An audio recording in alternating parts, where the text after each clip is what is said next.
Welcome to Improve Your English Writing video number 69, which is part one of a two-part series on a source citation using the Chicago manual style format. This video will cover the 4 parts of the Chicago manual style footnote system. And part 2 will contain everything else. So that will be like writing a source citation in the bibliography. So if you'd like to get notifications for this series, please click subscribe. If you like the video or you think others will find it useful, which is an important part, please click like and check out links to videos and books in the description, like a link to the companion volume here.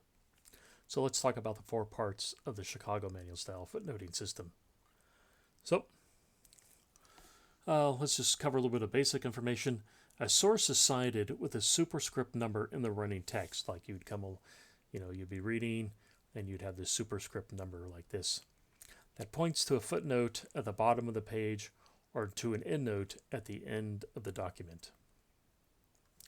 The choice of using footnotes or endnotes is a decision of the author, publisher, or instructor. So some magazines or something may want everything in an endnote. Maybe your teacher wants them in footnotes. So basically the decision to use footnotes or endnotes is decided by the author, publisher, or instructor. The footnote or endnote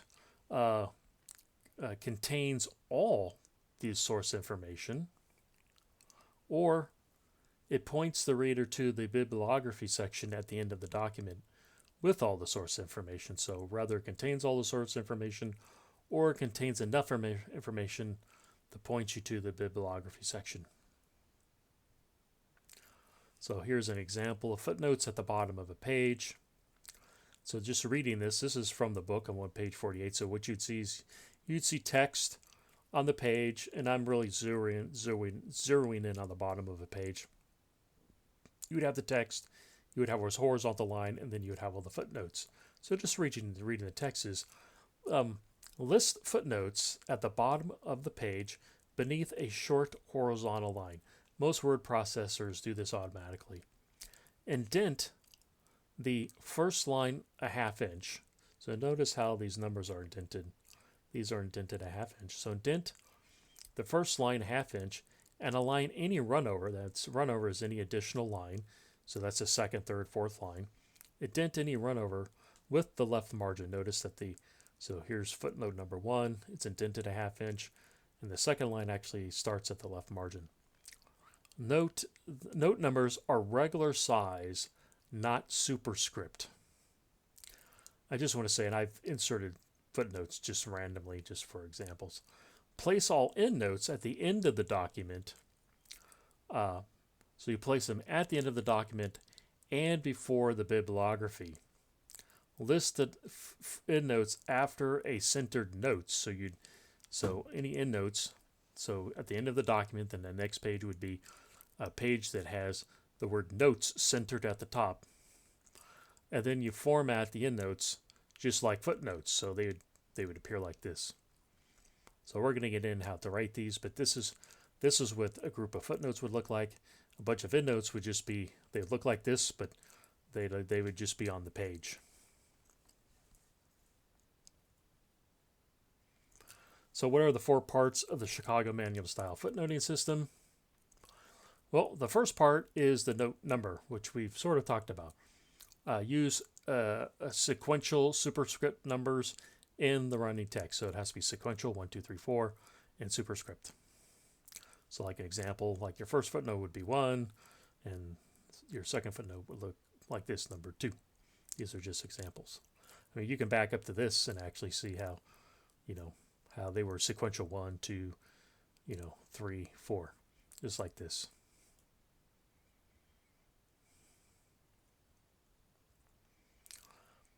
Place the number after the closing quotation marks for a direct quotation,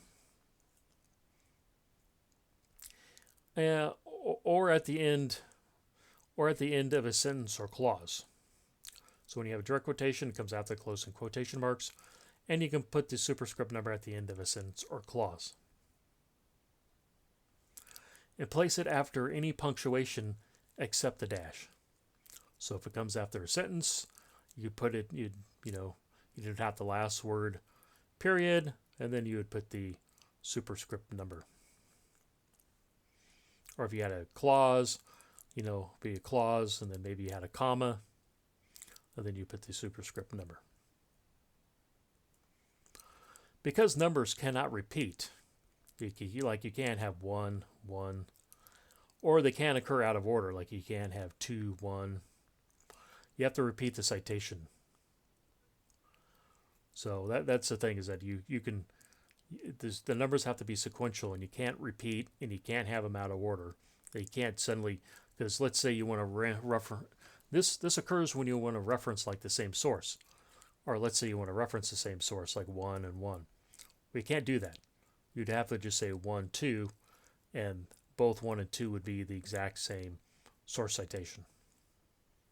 So you can't repeat, and you can't have them out of order. So since you can't do that, you just have to repeat the citation. There are citation systems that allow you to repeat and go out of order, or repeat to avoid repeating citations, but Chicago Manual Style is not one of them. When references would appear in the same place, like you would have 1, 2, you can't do this. This is an example of something you can't do.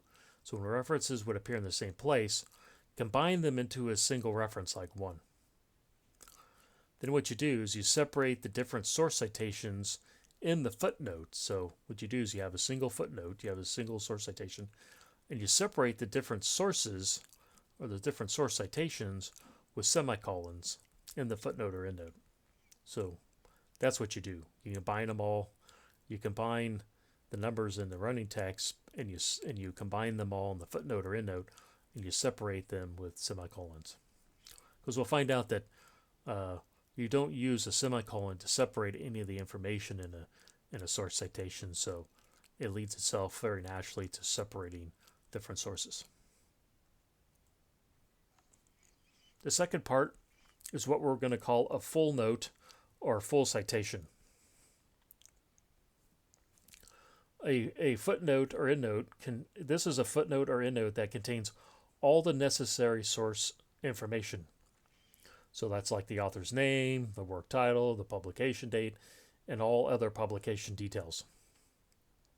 So basically, a footnote contains all the information. And the source citation information is separated with commas.